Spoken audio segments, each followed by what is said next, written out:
Hotel staff, hot confessions. The secret lives of VIP guests. They say that luxury hotels are built on silence. I used to believe that silence was a form of professionalism, but now I know it is just a shield. My name does not matter anymore. What matters is what happened inside the Mirador Grand, a hotel that stood higher than the skyline and lower than morality. I worked there for 11 years as a concierge. I knew every name, every secret, and every lie wrapped in gold. At the Mirador Grand, every smile had a price. Politicians came here to forget their voters. Actors came to forget who they were. Billionaires came because there was no one left who could tell them no. I was there to make sure that every fantasy, every request, every hidden desire stayed locked behind the sweet doors. I told myself that I was just doing my job, but jobs end, secrets do not. Before I go deeper, let me ask you something.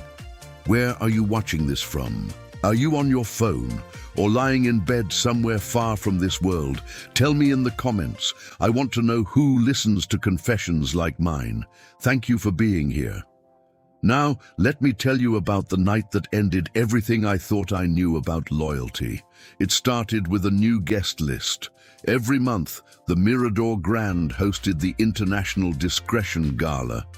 It was not advertised, it was not official, but every VIP who mattered knew about it.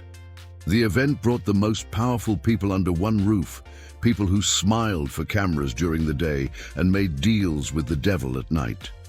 My job was to make sure they felt safe enough to show who they really were. That evening, I noticed something unusual. One of our guests was a famous actress known for her perfect image. She checked in under a false name, accompanied by a man I had seen before, a government official from Eastern Europe. Their body language was all tension and hunger. I gave them the key to the royal suite and pretended not to notice the way their hands brushed against each other. Later, another familiar face arrived, a billionaire who owned media networks and oil fields. He smiled the way only men smile when they know the world belongs to them. He called me by name, though I never told him. "You are the one who can fix things, right?" he said. I nodded. At the Mirador Grand, you never deny a man like that. Hours passed, and the hotel transformed. Lights dimmed, doors locked, security cameras turned slightly off angle.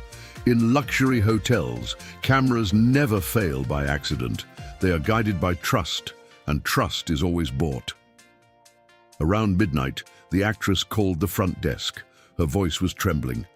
She said she needed help with something private, something only I could handle. When I entered the royal suite, she was alone. Her eyes were red, her lipstick smeared. On the table lay a broken glass and a phone still recording. She said, "If anyone asks, you never saw me tonight?" I wanted to leave, but curiosity is stronger than reason. On the screen, I saw a video of her and the official. It was not just an affair, it was evidence of something bigger. They were exchanging more than passion. There were papers, money, and a name I had heard only in rumors. The next morning, the billionaire requested a meeting in his suite. He offered me coffee, smiled, and said, "You work for the hotel, but tonight, you will work for me." He slid a folder across the table. Inside was a copy of the video I saw. "Delete the original," he said.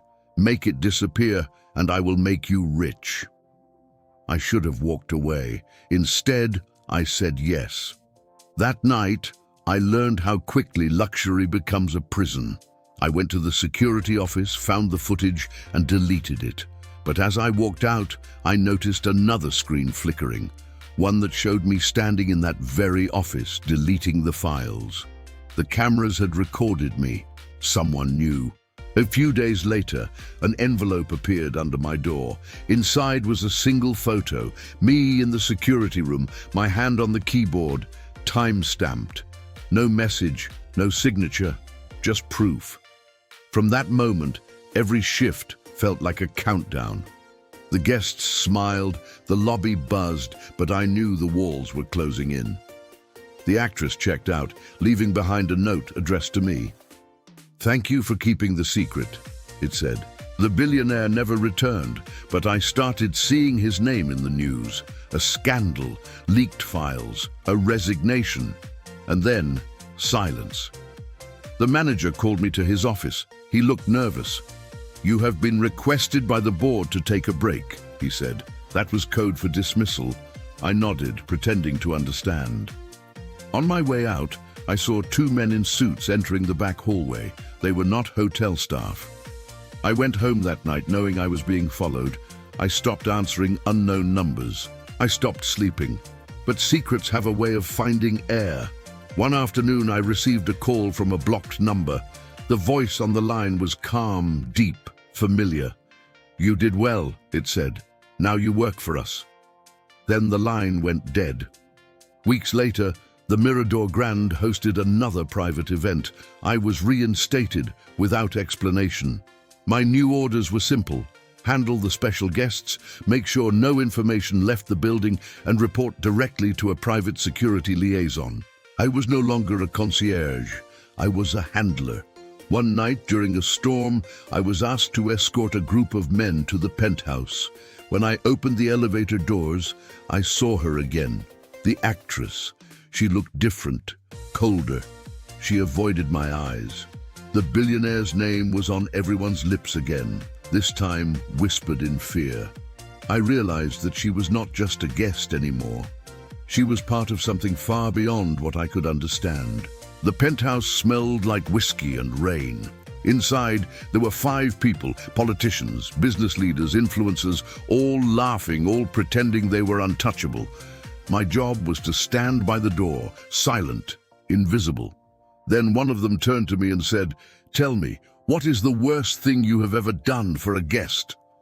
I said, "I deleted a video once." They laughed, not realizing it was true. Around 3 in the morning, the lights flickered.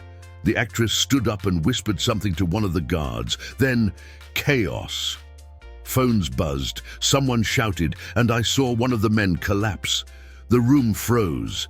The actress looked straight at me and said, "You did your part, now leave." I left. I did not ask questions. The next day, the news said that a well-known official had died of a heart attack in a private residence. There was no mention of the Mirador Grand. The hotel released a statement.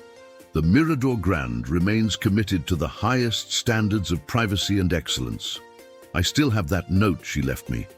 The paper has faded, but the words remain. Thank you for keeping the secret. I keep it in my wallet, next to my ID badge. People ask me why I still work there. The truth is, I do not know how to live outside those walls anymore. The hotel took my morals, my fear, even my sleep, and turned them into silence. Every time I see a new VIP walk through the lobby, I wonder which version of hell they carry with them. I once believed that luxury was about comfort. Now I know it is about control. The Mirador Grand does not serve guests. It owns them. It owns me too.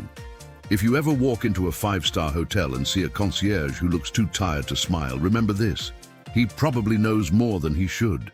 And if he looks at you for a second longer than expected, maybe he is wondering whether your secret will one day become his burden too.